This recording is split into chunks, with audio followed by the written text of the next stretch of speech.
Saudara-saudara semua, selamat pagi.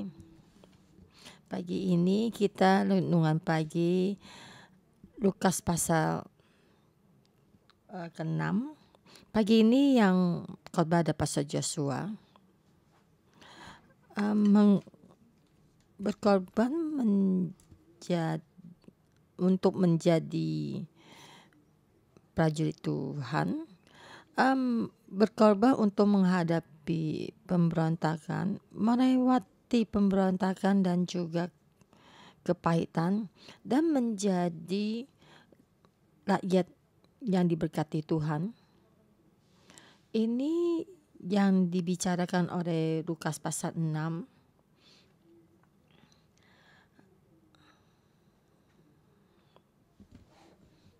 Lukas pasal 6 ada bagian dari Yesus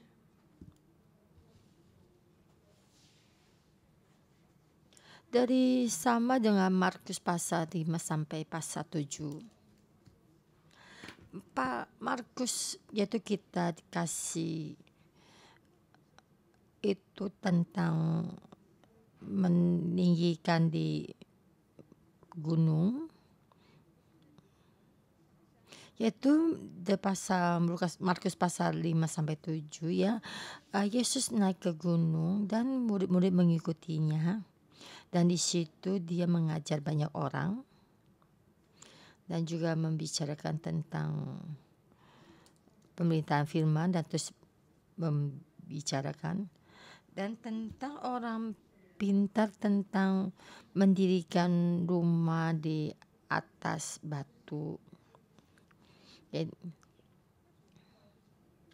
yaitu di gambar ini Yesus duduk di atas gunung dan muridnya mengikutinya dan mulai mengajar banyak orang. Itu bagian di dalam tata di atas gunung, itu 3 pasal ini dan sangat istimewa, ya sangat berharga. Ya kita memberi tema itu bagian dari dataran, itu pasal 6 sampai 17. Yaitu Yesus ada hisab berjalan di dalam jalan dataran ya. Itu jalan yang datar atau bagian dari jalan datar. Dia sudah turun dari gunung. Ya tentang Matius itu dicatat oleh Matius itu sangat berbeda. Dan sini terus itu di banyak orang mengikuti Yesus ya. Jadi di Matius itu murid-muridnya sampai di depannya dan mulai mengajar murid-muridnya. Itu maka kita ke sesi tema tentang di atas gunung dan juga kerajaan yang bertata. Dan keadaan itu sangat berbeda. Yang dicatat oleh Lukas itu sangat pendek. Jadi sama yang dibahas oleh Matius itu sangat panjang dan ada perbedaannya. Tapi di dalam itu semuanya hampir sama. Dan satu ciri khasnya,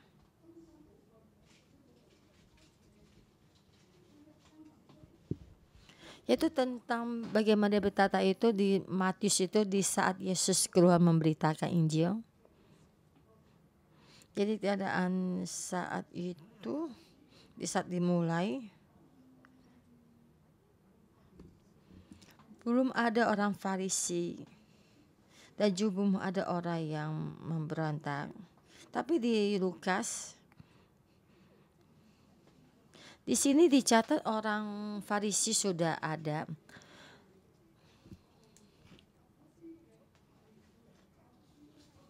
Dan tentang orang Galilea dan juga Yahudi itu dan juga orang ahli-ahli Taurat juga sudah pada ada keluar ya. Dan sama Yesus itu ada satu terjadi pemberontakan dan mereka tuh menolak Yesus.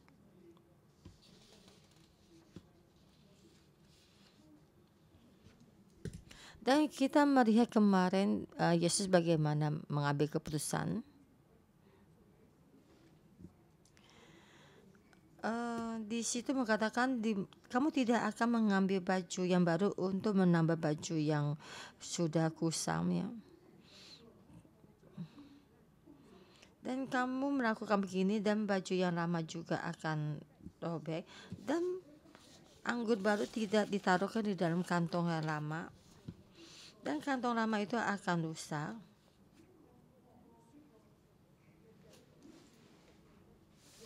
Orang meminum anggur ini yang baik akan merasakan anggur yang baik ya, tidak akan mencoba lagi anggur yang baru dan merasa anggur yang lama itu yang paling bagus.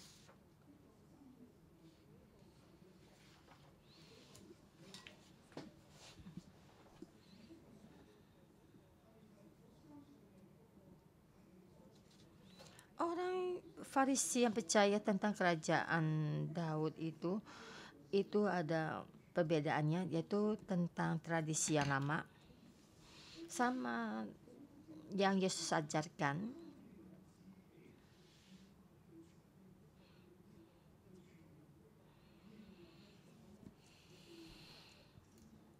Yesus ada anak ya Tuhan ya, datang ke dunia ini dan mengajarkan semua tentang anggur baru, tentang baju baru. Dia adalah tentang zaman baru. Yang orang Farisi pegang itu tentang tradisi yang lama. Dia adalah manusia, anak yang buta.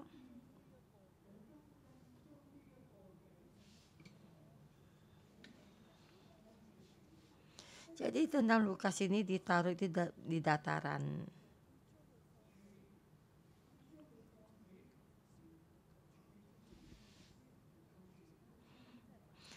Jadi dia menaruhnya di antara orang Farisi tentang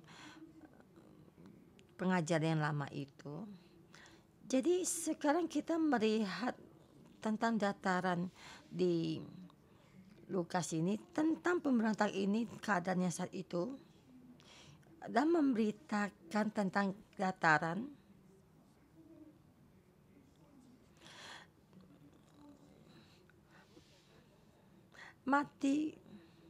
Matius itu ditentang di atas gunung, dan apa yang dinyatakan, yang diberitakan, itu bukan di dalam pemberontakan itu. Itu intinya bagaimana kerajaan Tuhan tuh turun ke bumi ini. Kerajaan Tuhan tuh turun ke bumi. Yesus adalah raja. Itu raja kerajaan. Berdeklarasi tentang tentang kerajaan surga.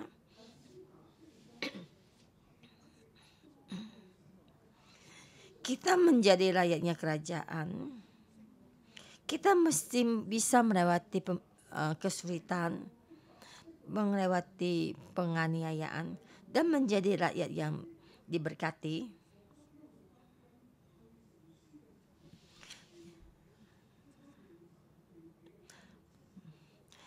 Di saat Injil Lukas ditulis itu tentang bagaimana di saat itu dalam keadaan pembuangannya selama 70 tahun. Di saat itu orang Kristen banyak dianiaya. Bukan hanya dari pemerintah Roma yang menganiaya mereka, tapi juga dari bangsa Yahudi yang menganiaya mereka. Tapi penganiayaan ini sampai sekarang saat ini.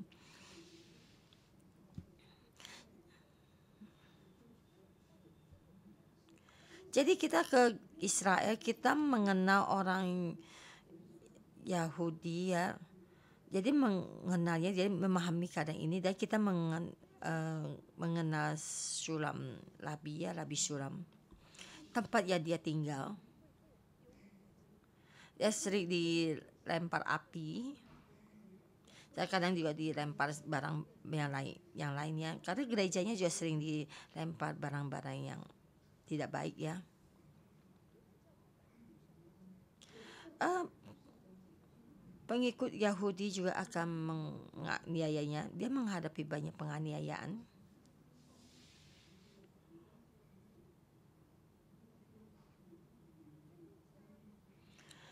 Jadi pas Lukas menulis Injil ini dan melihat banyak orang Kristen mengalami banyak penganiayaan, bukan hanya dari pemerintah Roma dan juga dari segala yang mempunyai penganiayaan dari bangsa lain.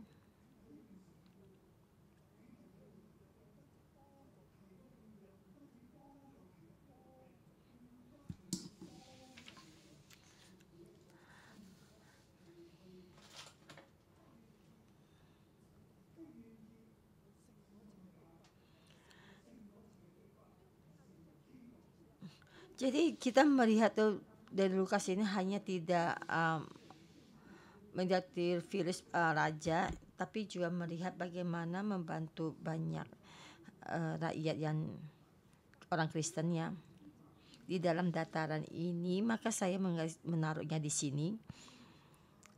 Firman ini saya membagi 8 bagian, ayat 1 sampai 11. Melewati penganiayaan dan terhubung dengan Tuhan. Dan Tuhan Yesus di sini dalam hari Sabat melakukan 2 hal.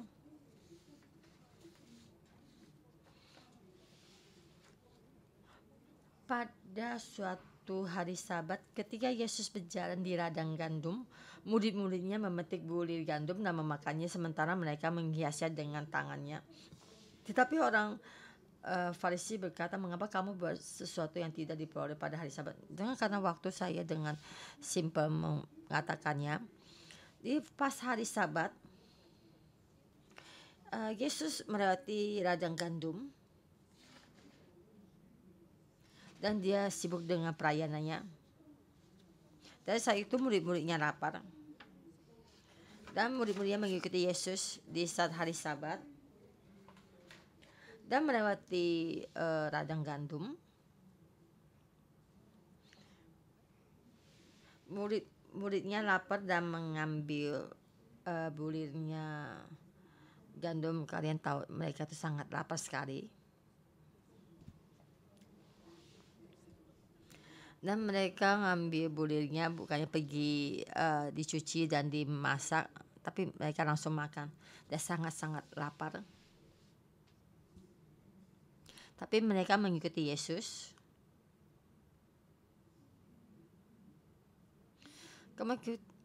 Yesus bagaimana tidak membiarkan muridnya lapar? Kita mengikuti Tuhan. Tuhan tidak mungkin tidak memperhatikan kita. Tuhan sangat mengasihi kita. Dan Yesus murid-muridnya mengikuti Yesus dan ada terhubung dengan Yesus. Kita tahu hari Sabat, kebenaran hari Sabat itu apa? The first confessionalist, the first terhubung.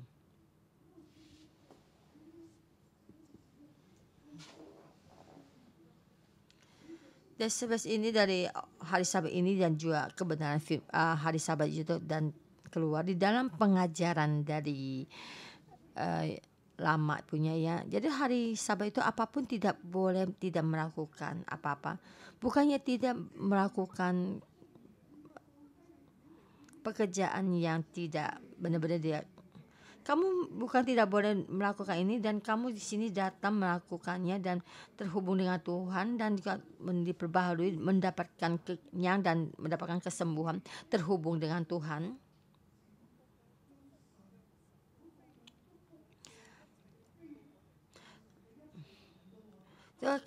Berkatnya Tuhan dan juga kasih karunia Tuhan diberikan pada kita.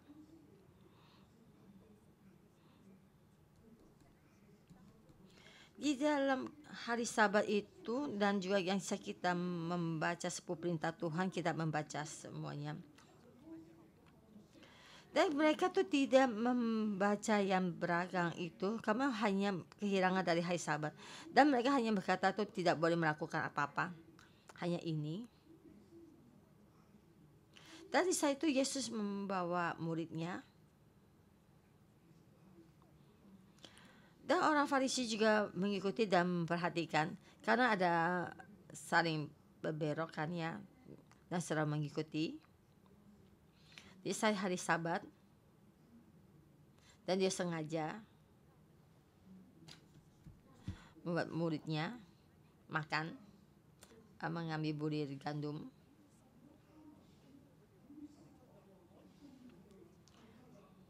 Dan mengambil bulir gandum itu berarti bekerja. Jadi orang Farisi bilang tidak boleh.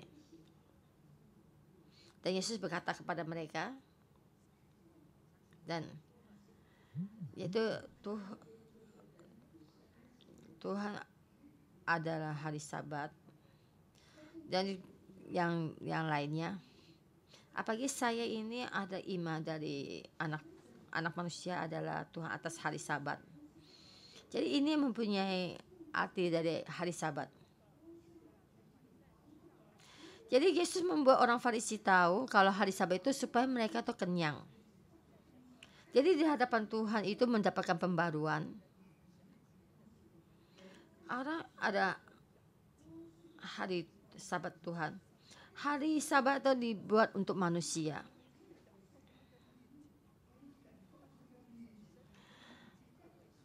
Hari Tuhan lebih istimewa, hari ke-7 itu supaya orang itu datang di hadapan Tuhan, terhubung dengan Tuhan. Jadi manusia bukan dibuat untuk hari Sabat. Bukannya hari ke-7 kamu apapun tidak boleh melakukannya. Tapi di dalam tradisi itu mereka mengikut banyak orang. Dan kadang juga terhadap hari yang mereka tidak memahami hari Sabat.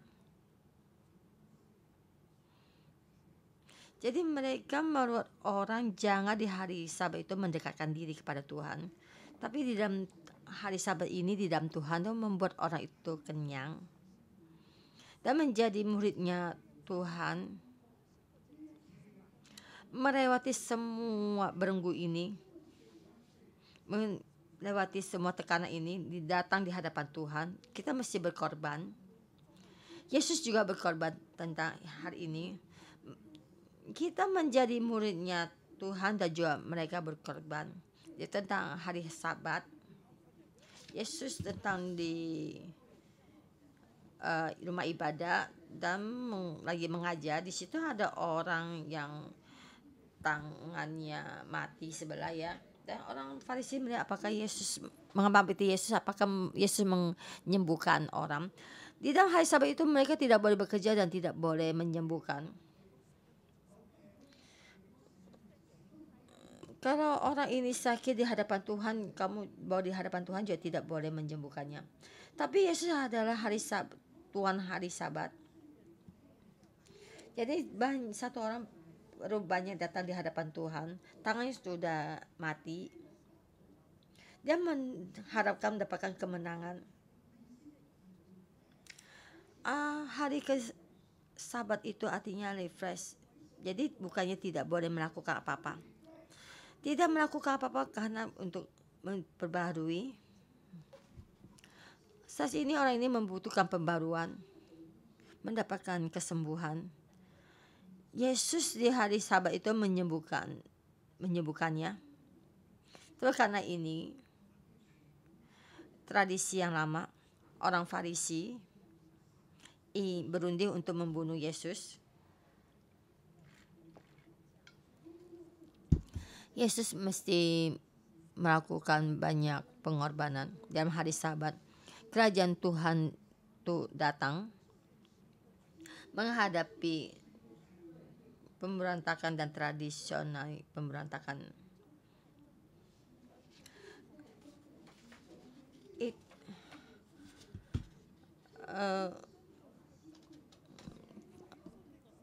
Kantong lama tidak bisa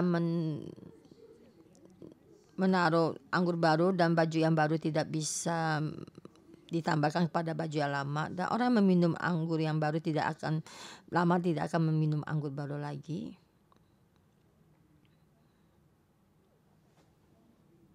Menjadi muridnya saat itu, menjadi seorang Kristen, bisa tentang yang akhir di tahun 70 ya, menghadapi penganiayaan dari orang Yahudi.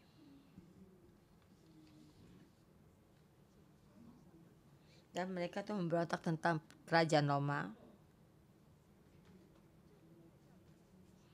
Orang Yahudi yang lama itu banyak nabi yang bangkit, orang Farisi juga bangkit. Dan mereka tuh bangkit memberontak pada pemerintah Roma dan melakukan peperangan. Dan mereka tuh mesti menggulingkan kerajaan Roma.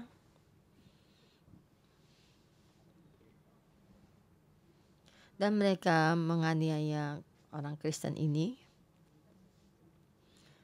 Di Lukas menulis Injil Lukas, bagaimana supaya orang memahami tentang orang Kristen saat itu. Saudara-saudara situ, bisa kita mendengar apakah kita ada kemiripan dengan kita sekarang ini. Ya, saat itu memang begini. Tuhan memakai Lukas, Injil Lukas, dan berbicara kepada orang Kristen. Kita mesti melewati penganiayaan ini dan juga banyak berkorban. Yesus juga banyak berkorban. Murid-murid Yesus yang mengikuti Yesus juga banyak berkorban. Dan kita lihat tema kedua, ayat 12 sampai 19.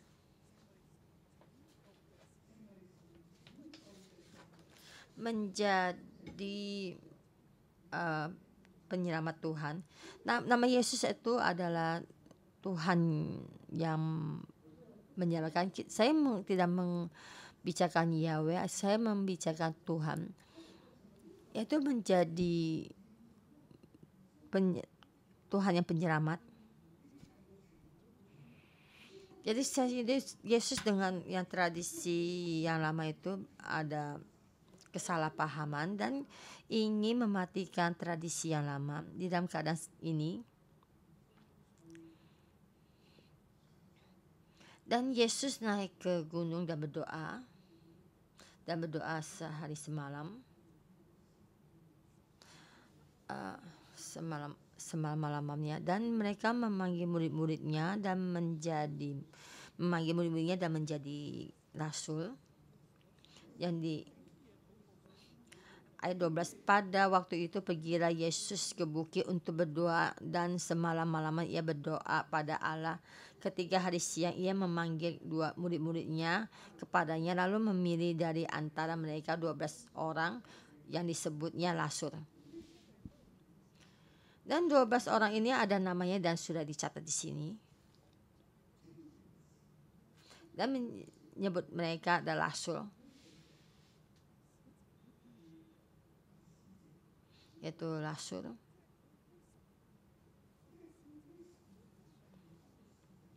Ya, ini 12 orang ini adalah rasulnya Yesus. Kenapa? Di saat ini, kenapa saat ini memilih mereka menjadi rasul?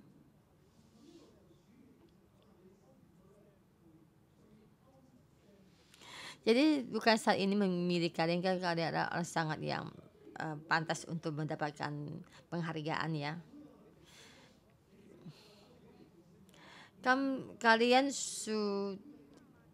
lebih hebat ya, kalian karena rasul lebih besar, lebih tinggi daripada murid ya. Maka memilih kamu, bukan begini. Karena Yesus akan dicelakakan. Jadi kekuatan tradisi ingin membunuh Yesus. Jadi Yesus tahu suatu saat mereka akan pergi meninggalkan. Maka dia melakukan satu pengorbanan ini. Dan benar-benar melakukan pengorbanan ini. Untuk mendapatkan keselamatan, dia berkorban. Dan saya pergi. Saya akan membagikan sekelompok rasul ini mewakili saya yang saya utus. Murid ada yang Yesus utus. 12 orang ini ada nama, ya tidak salah. Dan kita lihat ayat 17 itu sangat penting.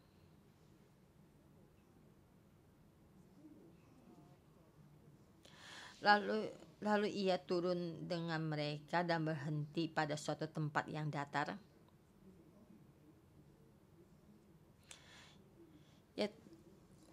Yaitu Yesus di atas gunung dan turun, ya, dan sudah mereka Yesus berdoa dan Yesus turun dari gunung. Jadi murid-muridnya juga sama dengan Yesus turun dan mereka bersama dan sampai di tempat datar. Yesus membawa ke-12 muridnya dan banyak murid-muridnya datang di depan. Dan juga masih banyak rakyat dari tempat yang lain, juga dari Yerusalem. Dan juga banyak orang ingin mendengarkan pengajaran Yesus. Dan banyak yang berharap supaya Yesus menyembuhkannya. Dan juga mereka berharap banyak orang mengusir roh-roh jahat dari tubuhnya. Dan juga mereka tuh ingin menjamah Yesus dan terhubung dengan Yesus. Dengan hidupannya terhubung dengan Yesus. Dan Yesus berdiri di tempat datar. Dan 12 murid di sampingnya. Dan mereka bersama-sama turun dari gunung menghadapi banyak orang. Dan Yesus membuka mulutnya di dalam dataran. Jadi keadaan ini, jadi di dataran ini Lukas membicarakan semua kepada setiap orang. Jadi bukan Matius tentang kerajaan surga yang turun, yaitu rakyat kerajaan surga yang menerima semua ini.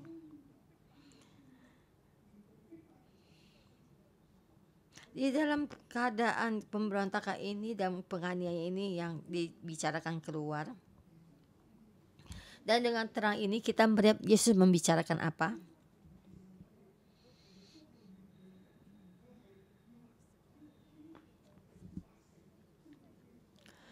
Jadi Yesus mempersiapkan rakyat kerajaan surga bisa mendapatkan kehidupan ini di saat menghadapi penganiayaan ini.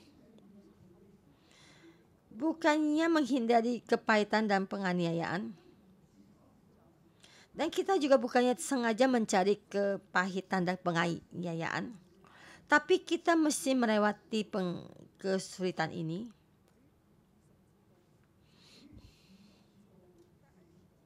Ayat 20 sampai 49.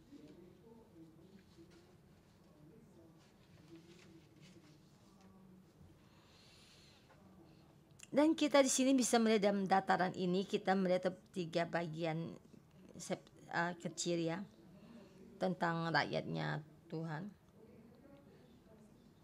Saya memberi tema dari ayat 20 sampai 49. Rakyatnya Tuhan menghadapi kesulitan mendapatkan kemenangan.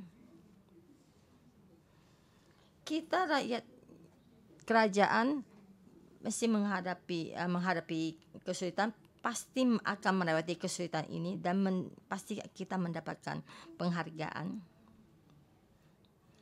Lalu Yesus memandang murid-muridnya dan berkata, di dalam datang itu banyak murid-muridnya dan juga masih banyak ada orang lain. Yang datang di hadapan Yesus ada juga muridnya Yesus. Ya, juga termasuk ayat 17 dan 19 itu semua orang.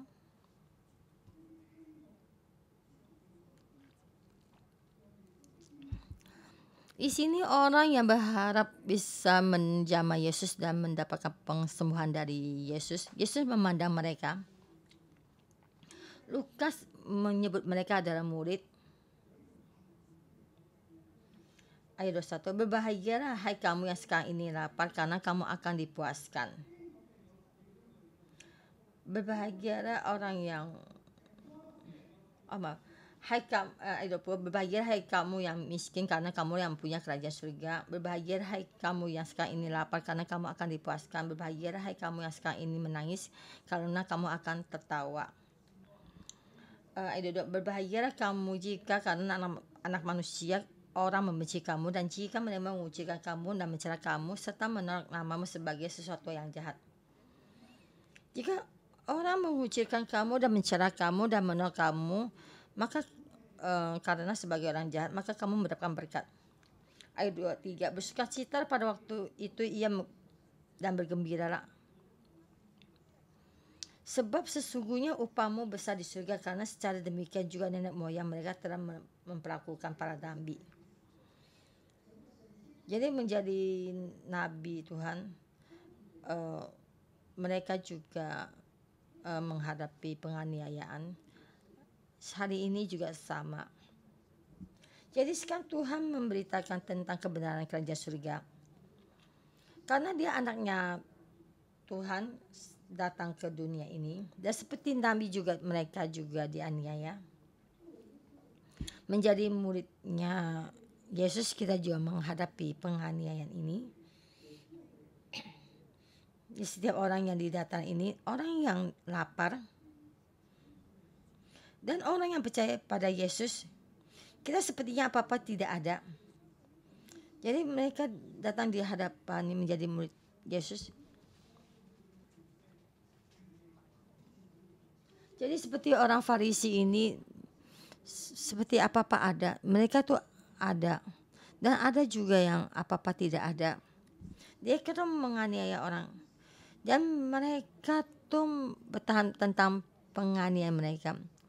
Jika di saat ini kamu mendapatkan penganiayaan, tapi di dalam surga kamu mendapatkan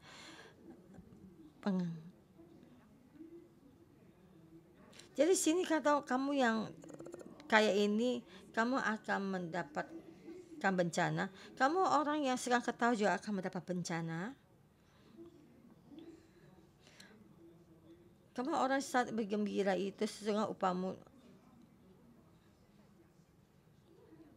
Bersukacita pada waktu ia bergembira, sebab sesungguhnya upahmu besar di surga. Karena secara demikian nenek moyang mereka telah memperlakukan para nabi. Jadi karena ini kita juga menjadi muridnya kerajaan surga. Kita menjadi murid kerajaan surga. Kita menghadapi penganiayaan. Kita mesti melewati penganiayaan.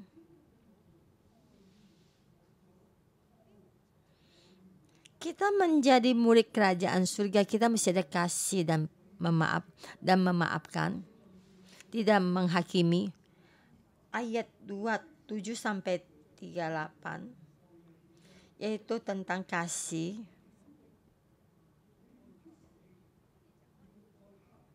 Dan kita mengasihi musuh kita. Kalian mendengarkan pengajaran saya, murid saya, kamu mesti mengasihi musuhmu. Kamu mesti meminta berkat bagi orang yang mengutuk kamu, berdoalah bagi orang yang mencaci maki kamu. Barang siapa menampar pipimu yang satu, berikan juga kepada pipi yang lain. Barang siapa mengambil jubahmu, biarkan juga mengambil bajumu. Bagaimana kamu terhadap orang, dan kamu mesti mengasihi musuhmu. Kamu menjadi anak yang tinggi. Kamu memberikan jadi orang yang jangan kamu menetapkan dosa orang itu, tapi kamu mesti memaafkan orang itu. Bagaimana kamu mengukur orang itu, maka bagaimana juga Tuhan akan mengukur kamu. Jadi sini katakan mesti ada punya kasih dan punya maaf. Jangan kamu menghakimi orang itu. Memang tidak salah, orang akan menyerang kamu, akan merampas kamu, akan menganiaya kamu. Kamu menghadapi banyak penganiayaan. Tapi kita bagaimana? Bukannya kita menamparnya atau memukulnya balik. Tapi kita memberkati dengan kasih, dengan memaafkan, dengan kasih dari Allah Bapa. Karena kita tahu kita ada anak yang maha tinggi. Mereka dengan begini menganiaya Yesus, menganiaya Tuhan. Kita juga ada orang berdosa. Kita sekarang mendapatkan keselamatan. Kita juga mesti menghadapi penganiayaan ini. Dan kita dengan kasih menghadapinya. Menjadi rakyat kerajaan surga. Kira-kira menjadi rakyatnya kerajaan surga. Kita mesti penuh dengan kasih dan memaafkan. Dan yang terakhir, ayat 39 sampai 49.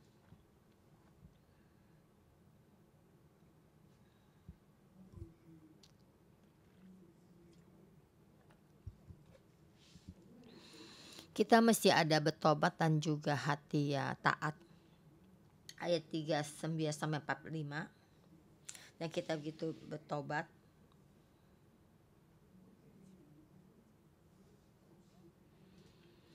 Jangan melihat mata saudaramu ada serumbar, tapi baru di mata kita tidak melihatnya.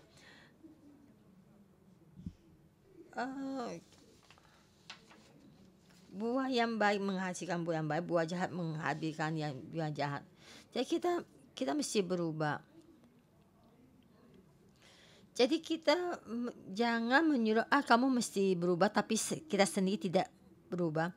Kita melihat orang yang menyerang orang itu, emang tidak salah mereka itu ada masalah, tapi kita sendiri juga ada masalah. Kita mesti memaafkannya.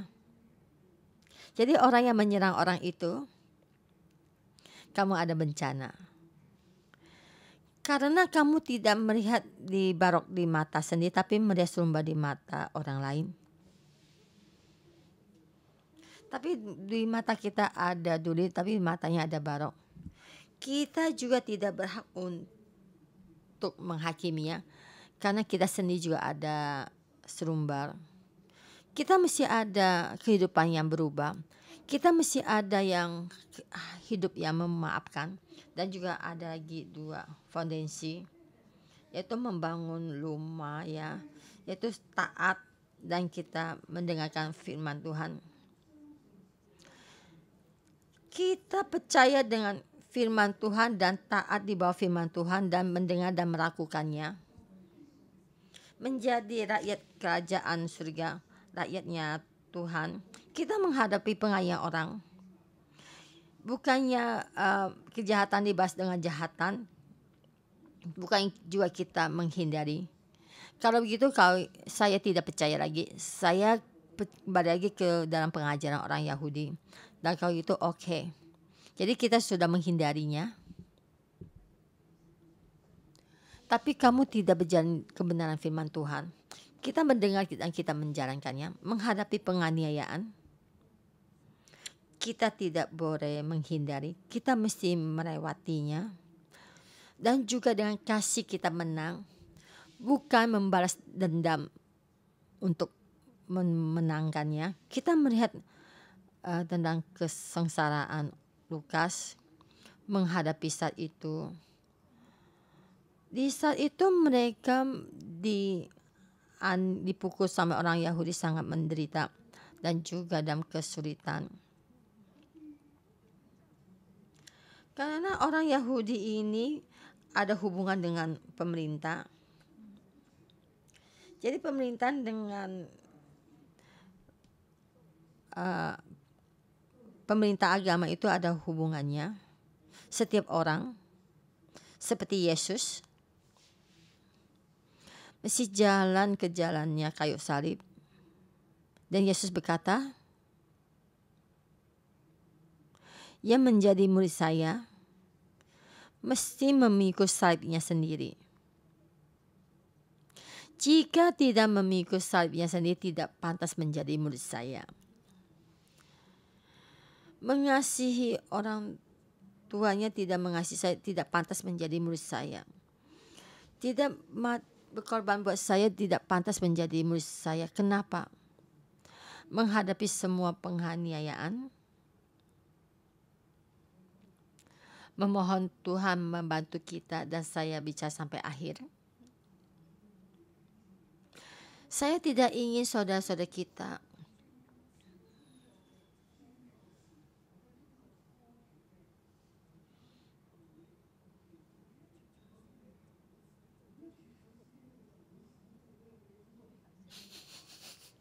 dan saya tidak ingin orang yang dari yang mengabarkan izin di Cina dan dalam keluarga itu dan menyanyi lagu pujian itu sekali pahit dan sampai nangis dan sangat pahit dan sangat menderita. Saya akan menderita bersama Yesus. Bukan begini. Kita ada pengharapan. Kita mesti bersuka cita. Kita di sisi lain kita akan memberitakan kebenaran dalam kesulitan kita. Tapi di sisi lain kita ada bagaimana Tuhan memberikan kebenaran dan sukacita dan pada kita. Dan permasalahan itu bagaimana? Kisah kita memberitakan kesulitan dalam pelayanan kita ini. Apakah benar-benar kita dalam kepahitan? Apakah Tuhan akan memberkati kebenaran? Dan kita akhirnya dalam cerita ini bagaimana menceritakan tentang kita berhasil. Bukan begini. Kita tidak peduli bagaimana orang memandang kita. Kita tetap jalan dalam kebenaran. Kita mendengar firman Tuhan dan terus berjalan. Kebenaran dari kepahitan dari kayu salib itu kita mesti menyatakan. Tapi berkat yang Tuhan berikan kepada kita juga mesti kita bicarakan. Berkat juga kita bicarakan dan juga bencana juga kita bicarakan. Amin. Mohon Tuhan berkati kita. Mari kita bangkit berdiri.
Yesus kami mau mengikutimu. Yesus kami mau mengikutimu. Di dalam generasi ini kita mesti menjadi rakyat yang baru, menjadi rakyat kerajaan yang baru. Mari kita masuk di dalam roh, kita berdoa. Tuhan perbarui kami, Roh Kudus sekali lagi perbarui kami. Perbarui kami yang dalam pikiran kami dan kami, orang yang kami depan, dalam dan luar. Perbarui orang kami, orang ini menjadi kulit yang baru, menaruh anggur baru. Kita melihat penyelamatan Tuhan sudah datang. Kita melihat Roh Kudus sudah turun dan kita melihat Roh Kudus melakukan pekerjaan yang baru. Tuhan perbarui kami. Supaya kami di dalam ini melepaskan semua yang lama. Tuhan Engkau pemberitahuan dari Roh Kudus, bimbingan dari Roh Kudus. Bisa kita membicarakan gereja 611 menjadi pohon kehidupan dan terus lagi diperbaharui dan dia terus diperbaharui dan ada perubahan. Kita datang di hadapan Tuhan dan kita berkata, Tuhan Engkau bantu kami. Lepaskan yang lama, bukan memeluk yang lama.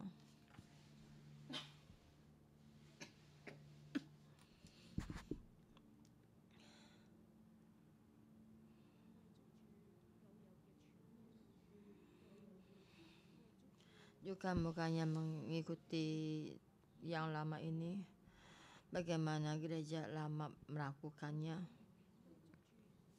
dan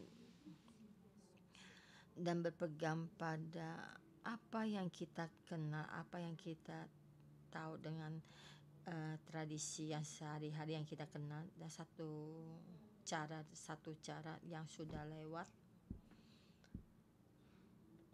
yang mengalir, yang diturunkan. Hari Minggu mesti begini.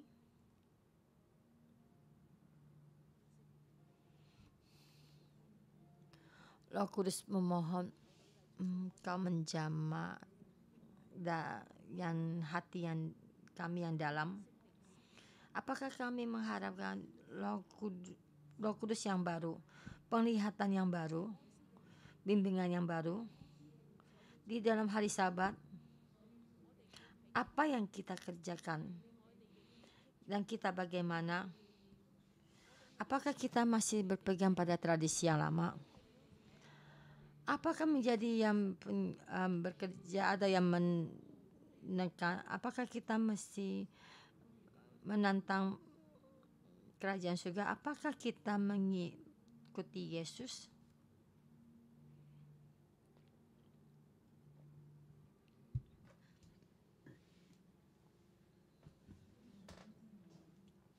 Tuhan memohon perbaharui kami. Bau yang kami keluarkan adalah yang sudah lama. Semua ini menjadi kita, ya, keamanan kita, dan juga kita masih dalam banyak berenggu. Tapi di saat ini ada yang Tuhan membelenggu kami lebih banyak lagi dalam. Kita ingin menerima hari yang baru dalam kehidupan kita. Just kita datang di hadapan Tuhan, kita terhubung sama Tuhan, memohon pembaharuan Tuhan itu di dalam tengah-tengah ini, di dalam kehidupan kita ini.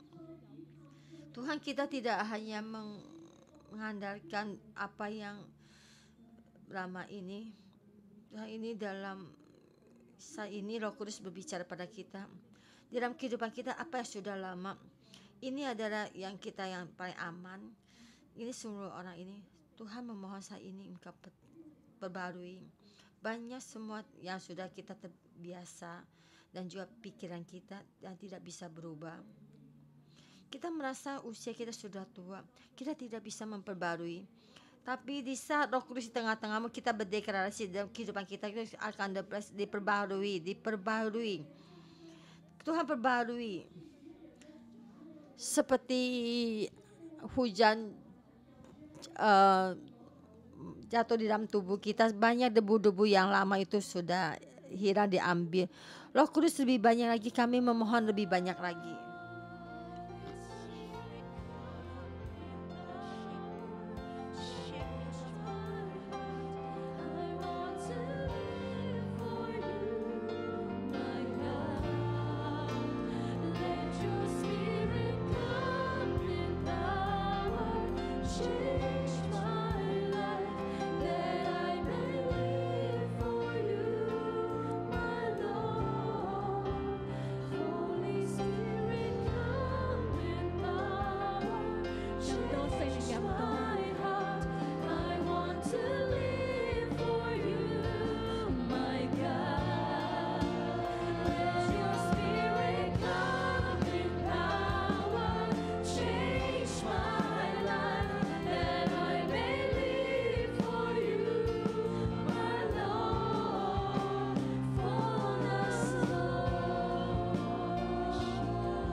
Kau adalah Tuhan yang memperbarui kami, hati kami, memberikan roh yang baru di dalam diri kami. Di saat kita berdoa, saya melihat di dalam tubuh orang ini, satu batu yang besar di dalam tubuhnya. Di situ saya ingin mengundang saudara-saudara semua, jika kalian adalah seorang Kristen, di dalam keluarga kamu mendapat penganiayaan, saya membuat tanganmu ditaruh di dalam dada kamu. Saudara-saudara semua, dalam kehidupan ini banyak orang yang membuat kamu sangat sulit dan sangat marah. Dalam saudara-saudara yang seperti ini, saya mengundang kamu meletakkan tangan kamu dalam dadamu. Saudara-saudara semua yang meletakkan tangannya di dada, saya mengundang kalian maju ke depan mimbar. Di dalam keluarga kamu, di dalam kehidupan kamu mendapatkan penganiayaan, kamu berani maju ke depan mimbar. Dan banyak orang yang membuat kamu marah dan kamu tidak bisa memaafkannya.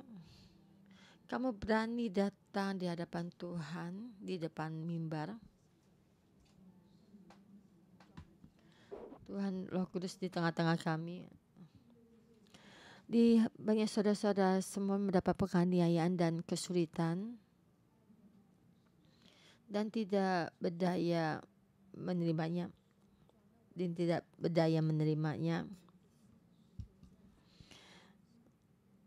Dan seperti batu satu-satu jatuh di dalam dirinya. Bukan hanya kata-kata yang keluar dari mulutnya, dari orang yang menyerangnya, seperti batu menimpanya. Dan saudara-saudara yang datang kasih, dan saya tahu kalian sudah lelah dan tidak sanggup menghadapi semua ini. Biarpun kamu tidak datang ke depan mimbar, Tuhan juga menyembuhkanmu. Tuhan, kamu datang membantu mereka supaya mereka bisa melewatinya. Dan seperti Tuhan membawa mereka di dataran, dalam diri mereka banyak kesakitan.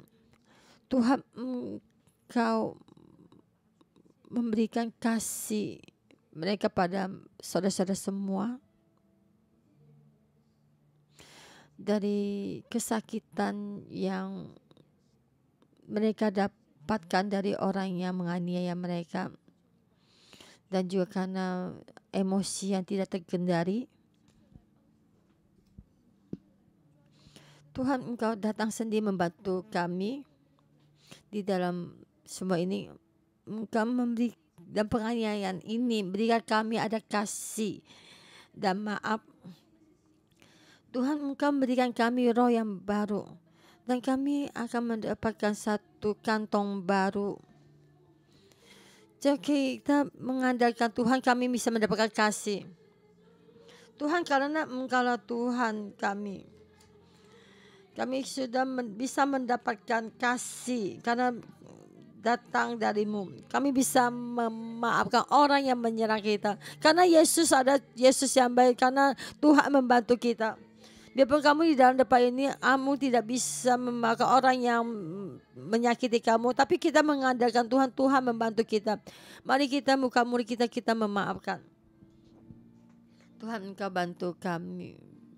membantu kami memaafkan orang yang menganiaya dan menyakiti kami. Engkau bantu kami.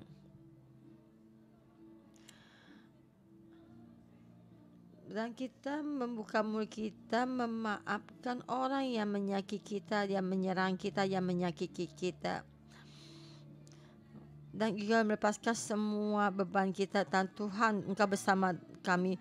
Tuhan, kami berdedikasi, kami mengasihi musuh kami.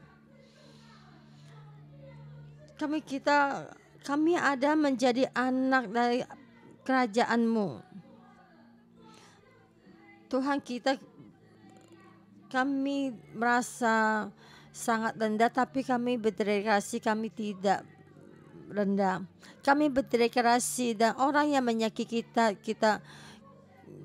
karena akan sama seperti Allah Bapa kita di surga memaafkan orang. Dan kita berdoa kepada orang yang telah menyakiti kita.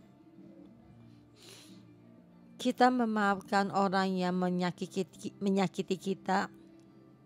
Kita melepaskan pengampunan pada orang yang menyakiti kita.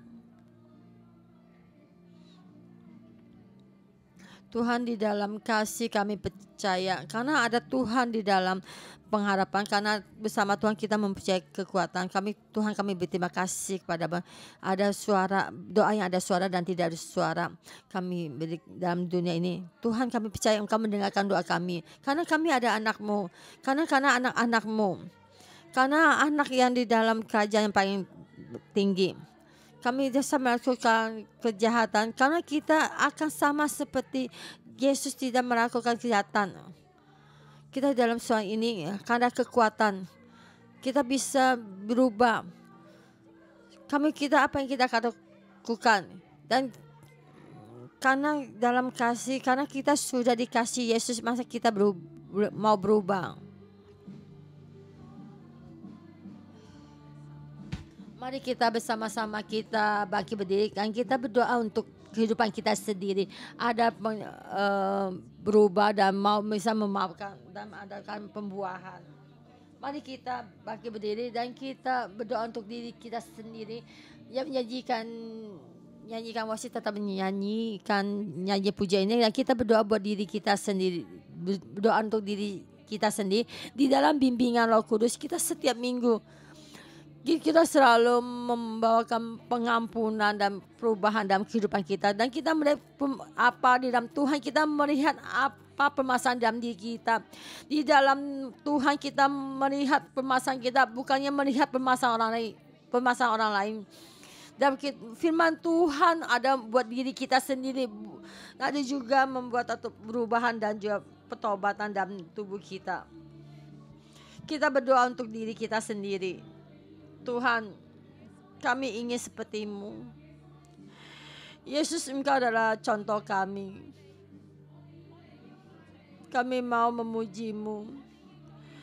Kami akan mendapatkan satu perubahan buah dan juga buah yang memaafkan, dan juga buah yang mengasihi, dan juga buah yang mau berubah.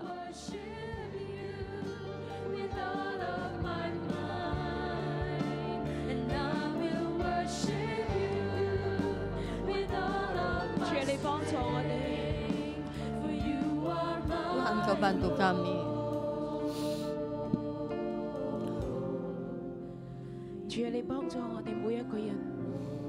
Tuhan, Kau bantu kami setiap orang. Di dalam keluarga pohon kehidupan ini, kami bisa mengeluarkan saling mengasihi. Kami boleh di hadapan-Mu bertobat, dan juga dengan nyata-nyata memaafkan, tidak menghakimi orang.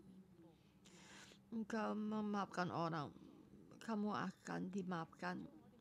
Tuhan, Kau bantu kami setiap orang. Kami kadang datang gereja 611, kadang dalam pelayanan kita dihakimi, kita ditertawakan. Tuhan, tapi kami di hadapan-Mu, kami tahu ini ada contoh-Mu. Kami tidak menghindar, kami memaafkan orang, dan juga tetap mengikuti-Mu, mengikuti contoh Yesus, melihat karakternya Yesus. Bukannya juga menghindar dan percaya. Di saat kita mengikuti, kita menjadi raja kerajaan yang baru. Tuhan, bantu setiap orang. Kami di hadapan-Mu berdoa, bantu kami, perbarui kami. Setiap renungan pagi, bukan hanya renungan pagi untuk renungan pagi, kami setiap hari di hadapan-Mu diperbarui dan juga diperbarui, supaya kami dalam dan di luar juga diperbarui oleh firman-Mu dan diperbarui oleh Roh Kudus. Dan kita juga berdoa bersama dengan firman tentang khotbah gereja 611. Kita bangkit untuk memberitakan tentang kerajaan surga. Dan kita tidak hanya kita angkat tangan kita untuk khotbah untuk gereja 611 waktu ada renungan pagi, dan juga tentang khotbah minggu dan FN, dan juga gereja kanak-kanak, dan juga hari Jumat tentang khotbah haleluya, dan juga tentang memberitakan satu anggur baru yang mengalir. Dan kita berdoa untuk firman, pemberitaan firman gereja 611.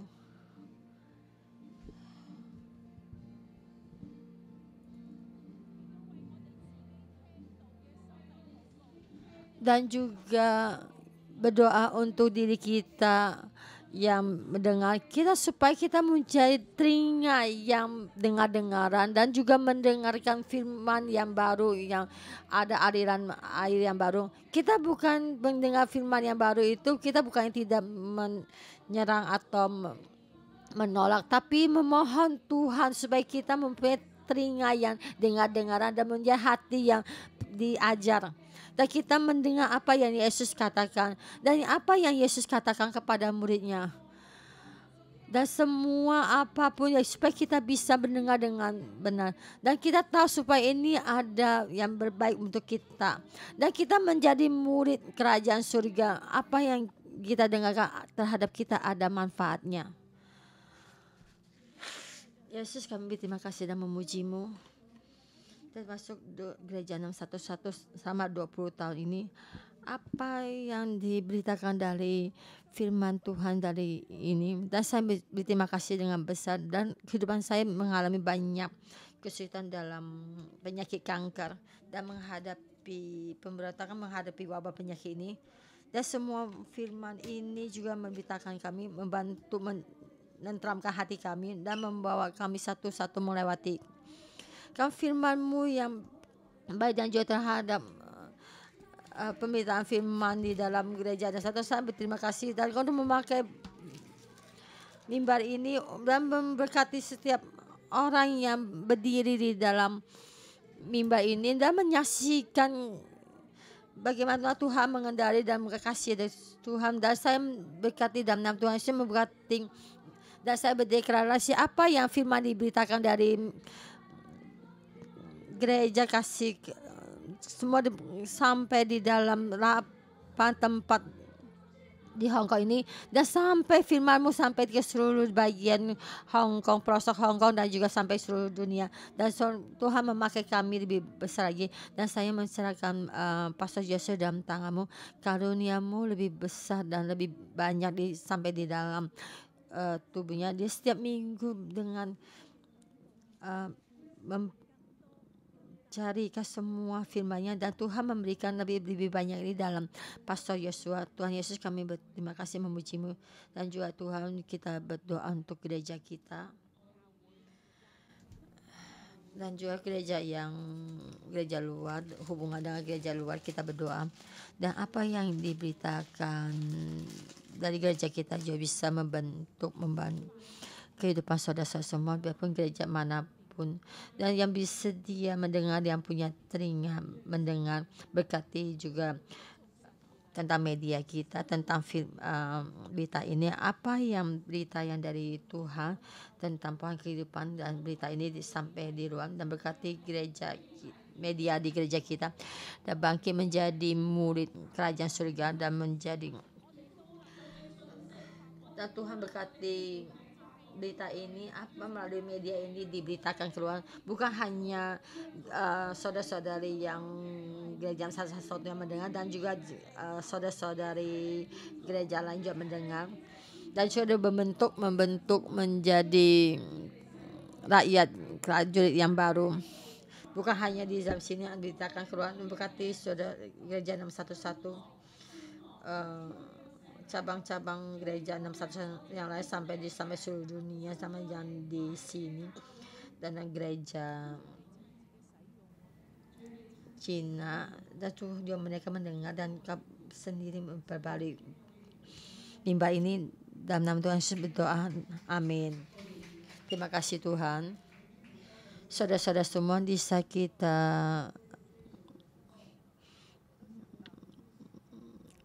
saya berpikir, kenapa kita bisa begini?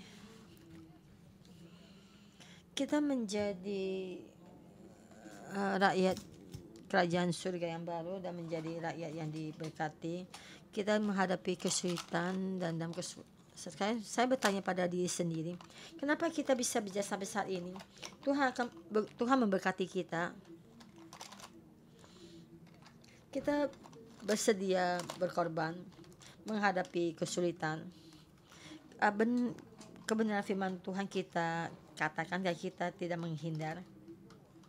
Dan saya tidak juga peduli orang lain bagaimana mengatai kita. Dan saya berkata pada Tuhan, kenapa Tuhan bisa begini? Dan saya itu merasa saya sendiri orang yang bodoh ya. Waktu saya kecil saya percaya Tuhan Yesus, orang mengatai saya itu sangat bodoh ya. Dan saya merasa tuh saya sederhana dan saya mendengar dan saya jalan. Saya melihat kebenaran Tuhan begini dan saya jalan. Saya bersedia memberkati kalian dengan ini, berkati kalian. Kalian bagi berdiri dan dengan sederhana ada kehidupan yang di luar dan dalam. Mau mengasihi musuhmu dan memaafkannya sangatlah ini sederhana dan lugu ya. Dan saya tahu bagaimana Tuhan membuat saya tuh, saya tidak khawatir dengan kehidupan saya sendiri. Saya percaya Tuhan pasti akan memberikannya. Saya tidak mengambil bagaimana orang terhadap saya tidak baik. Saya dengan sekuat tenaga terhadap orang bagaimana baik. Saya tidak mengingatkan bagaimana orang itu terhadap saya bagaimana jahat. Saya tahu saya terhadap orang mesti penuh kasih karunia. Saya percaya Tuhan benar. Saya percaya Tuhan mengendalikan semuanya. Di saat ini saya menghadapi banyak tekanan, dikatakan orang, dihakimi orang.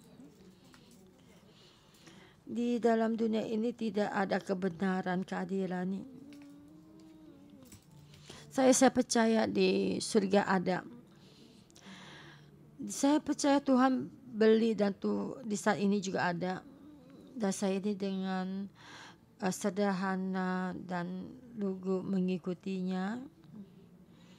Dalam nama Tuhan Yesus berkati kalian menerima ini sederhana, murni, tidak khawatir tentang diri kita sendiri,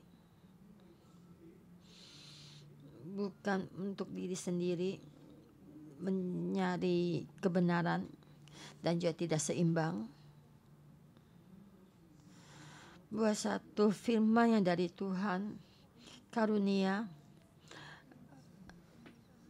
kepercayaan diri, ramah, sabar, terkendali, damai, sukacita, memaafkan, merendahkan diri, penuh percaya diri, pengharapan, mengandalkan kasih. Dalam nama Tuhan Yesus berkati setiap saudara-saudara semua. Kamu juga bisa melewati semua serangan dan juga tekanan, dan menerima tekanan dan penyerangan ini dengan sederhana dan menjadi rakyat kerajaan surga, rakyat yang penuh sukacita dikaruniakan, dan juga berkati kamu supaya berhasil berdoa, memberkati kamu, Tuhan memberkatimu supaya kamu bisa melewati kesulitan perekonomian dalam nama Tuhan Yesus. Berkatimu, haleluya, amin. Terima kasih, berkati kalian semua.